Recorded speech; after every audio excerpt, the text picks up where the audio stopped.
can you tell Poor News Network viewers and listeners your name and where we're at? My name is Janetta Johnson, and we're in Massachusetts, and we're at the ICOPA conference. Okay, which stands for? I forget. It's all good. I think it's for something like against the Coalition Against Penal or for Penal Abolition. Yeah. So can you tell viewers and listeners the work that you do?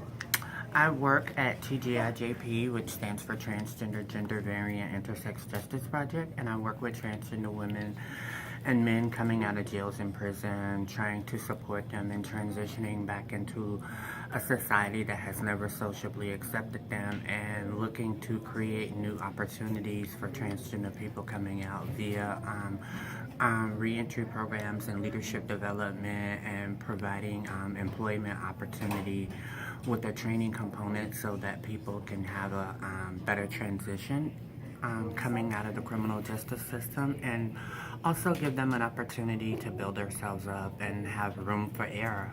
Right on. I heard you say something yesterday that was beautiful, because, we talk about poverty scholarship and how those of us who've struggled and may not have a piece of paper from an institution have powerful knowledge. And you had talked about how people on the inside, on the other side of the plantation walls, could be life coaches. I thought that was beautiful. Can you talk a little bit about what that was about? It's just having the opportunity to meet people that are just so amazing and so brilliant, and has taken time out and educated themselves and empowered themselves. And I feel like they just have a lot to offer, not just to communities, but to the world, because a lot of our folks that are on the inside are brilliant geniuses and just wonderful people, and I feel like they can support us in doing better and creating better and navigating through this political climate, and just give us an opportunity to be a part of the family dynamics, even with our folks on the inside. That's so dope. Now, I don't know if you had ever spent any time behind those plantation walls, but in terms of the work that you're doing now with folks, part of the whole thing is the trans folks are feeling discrimination on all levels, in and outside of the plantation walls. What are some of the things that folks feel are dealing with behind those walls? Just a sense of hopelessness and despair and fear and anxiety.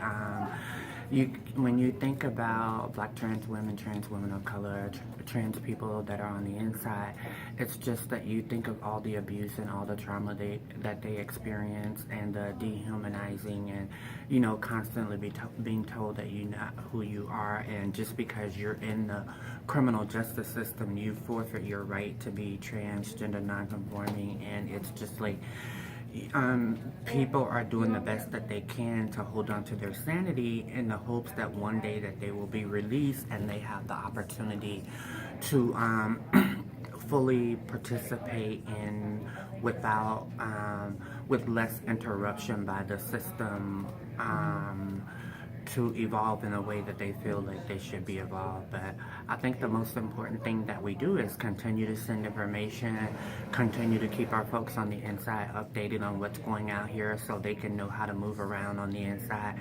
And I feel like, we're doing all this great and amazing work on the inside, but we have to make sure that we're going on the inside to support these people, because these changes will affect them. And also, the more dirt we kick up out here, the more punishment they receive inside there in some situations. And that's a concern for me, is what we do on the outside, how it impacts them on the inside.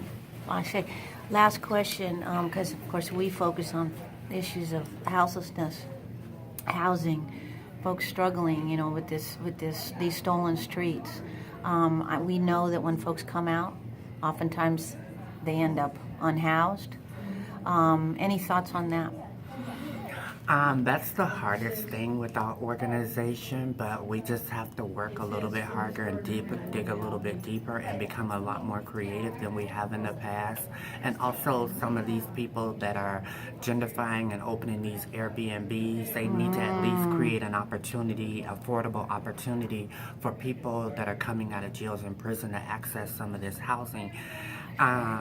Even if it's like 30, 90, a year, to give people an opportunity to get on their feet, because, these are our folks, these are our people, and I don't feel like we will ever get where we want to be until we start taking care of each other more.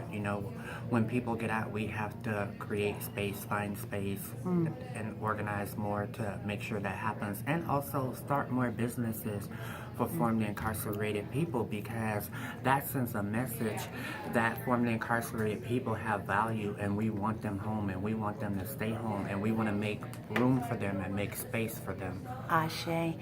4 News Network, thank you so much. We love you. Thank you very much. All right.